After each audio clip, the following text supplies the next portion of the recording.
Hello everyone, this video is about approximating differential equations and more specifically approximating the equation of motion of a spring mass system. It has a well-known analytical solution which is shown right here, but we'll be approximating it to see what kind of methods we can use. By the way, this video is ideally for anyone who already knows about differential equations, so let's get right into it. First of all, let's find the differential equation. There is no gravity and there is no friction. The spring constant is k and the mass of the ball is m.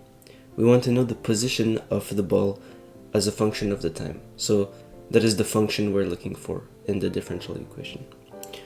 So first of all, we can set the sum of the forces equals to the mass times the acceleration. And there is only one force in this system, the force of the spring. So by rearranging like this, we have our differential equation, and we are also given an initial position and velocity. Time to approximate. Before approximating the spring mass equation, I'd like to quickly explain the approach I'll use. In a differential equation, you are looking to find a function. You are given the relation between a function and its derivatives, as well as some initial values. As here as a simple example, we have a first order linear ordinary differential equation. We already have the initial value, that's good. But what else can we find out about the function? Well, if we rearrange it, we can find that the derivative at t0, right? Now the real approximation begins. For a small time step, we can say that the function kind of looks like a linear function.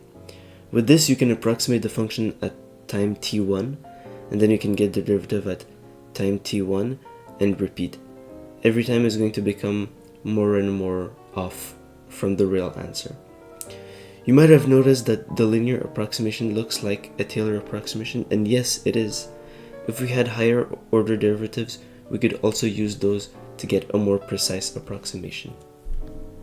Let's go back to the spring mass system. We have a second order equation and we can isolate the second derivative. So first we get the acceleration at t0, then we can use the quadratic approximation to find the position and the linear approximation to find the velocity, and we can repeat this over and over. This is what it looks like in Python. As time goes on, the amplitude increases. This approximation has a tendency to increase the system's energy, as you can see. Usually we would be fine with our approximation. We do not expect it to be precise forever. In this case, however, there is something we can do to make a better approximation.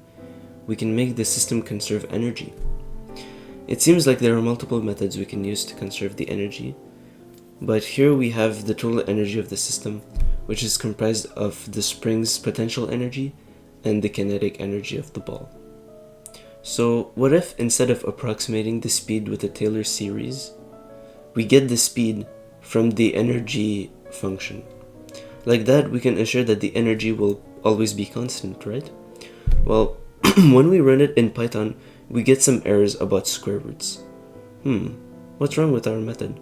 Well, we need to consider the sign of the speed, right? But we also need to consider what happens if what is inside the square root is negative. So let's see what's going on. Here we have the equation of the energy.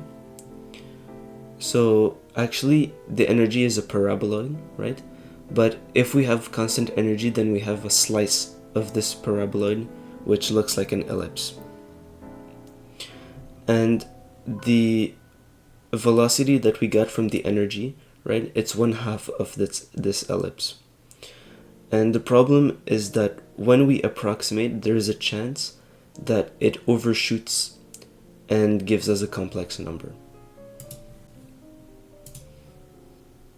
As you can see, the energy correction method we use, what it does is it snaps back the velocity to this constant energy line.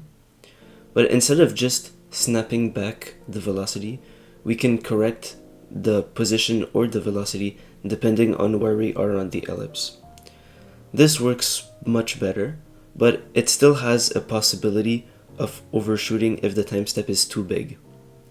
And I'd also prefer to not use geometric methods like these. And here's what it looks like in Python.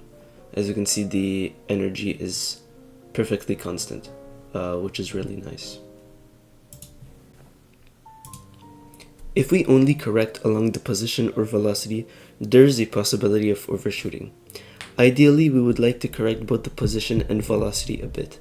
Conveniently, the gradient is perfectly normal to the constant energy line.